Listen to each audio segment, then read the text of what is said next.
चाहे किसानों के लिए ऋण माफी की बात हो, सब चीजें अच्छी की थी, लेकिन किन्हीं कारणों से हम लोग नहीं आ पाए।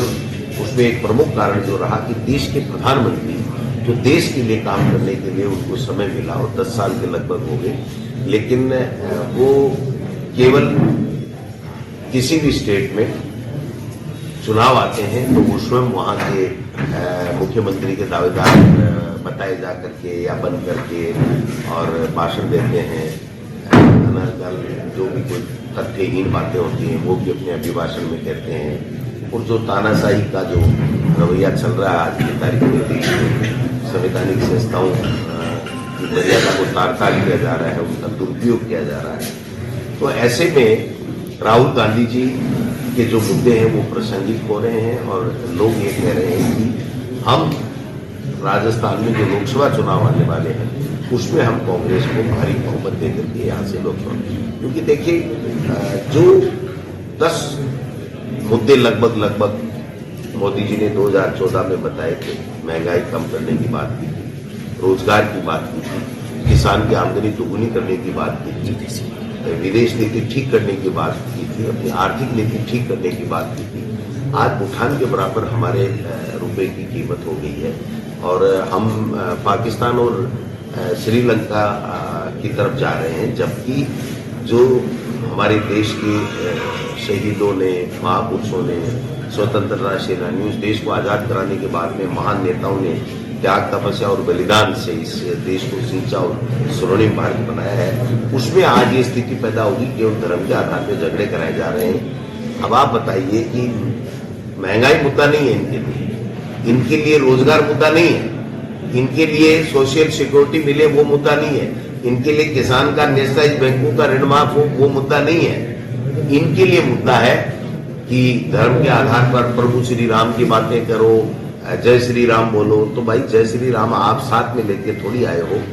जब से ये सृष्टि की रचना हुई है और मर्यादा पुरुषोत्तम राम, प्रभु श्री राम को सब मानते हैं और हर धर्म के लोगों में इज्जत है, हर धर्म के लोग उनकी मर्यादा का उदाहरण दे करके और गौरवान्वित महसूस होते हैं। लेकिन इन्होंने केवल चुनावी एजेंडा बना दिया है।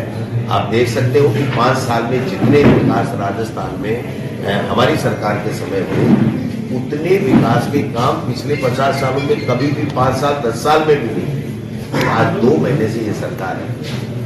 आप बताओ मुख्यमंत्री बनाने में कितने दिन लगे और मुख्यमंत्री को ऐसे बनाया गया कि जैसे वो पिक्चर है अली बाबा 40 जोड़ खुल जा सिंह और पर्दा खुल जाता है, बोलते हैं पिक्चर से पर्ची आई, मुख्यमंत्री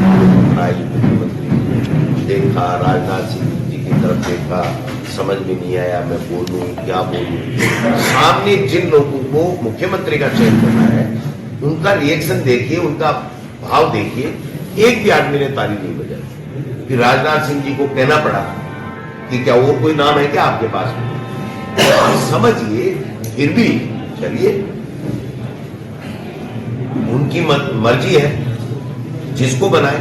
फिर मंत्री बनाने में 20 दिन, मंत्रियों के विभाग बांटने में 20 दिन, उनके ऐसे अभी भी नहीं लगे हैं। 100 दिन की कार्य योजना बनाने में 50 दिन तो हो गए, 100 दिन की कार्य योजना 7 दिन में 3 दिन 14 दिन बनती है। एक कैबिनेट की मीटिंग हुई है, उसमें मोदी जी को धन्यवाद, इसके अलावा कोई एजेंडा नहीं है, इनका कोई विजन नहीं है। महामहिम राज्यपाल से जो बातें कहलवाई हैं वो सारी की सारी बातें जो हमारे 5 साल के अभिभाषण में जो अच्छी बताई थी उनको सबको बुरा बता दिया गया। और एक जो देश के इतिहास में किसी स्टेट में नहीं हुआ होगा वो इन्होंने करके दिखा दिया कि महामहिम राज्यपाल अपने अभिभाषण में स्वयं लिख रहे हैं कि दिनांक इतने को राज्यपाल के अभिभाषण में गलत बात। बीजेपी का थोड़ी होता है, राज्यपाल संविधानिक पोस्ट होती है, हर संविधानिक पोस्ट की गिराने का काम कर रहे हैं। कल मैं पढ़ रहा था किसी अखबार में, चैनल में, कि मार्केट अरवाली बहुत वरिष्ठ नेता है हमारे यहाँ राजस्थान में, राज्यपाल, वो कह रही ये तो बीजेपी के दफ्तर बन गए, राज्यपाल भवन तो बीजेपी के दफ्तर बन गए।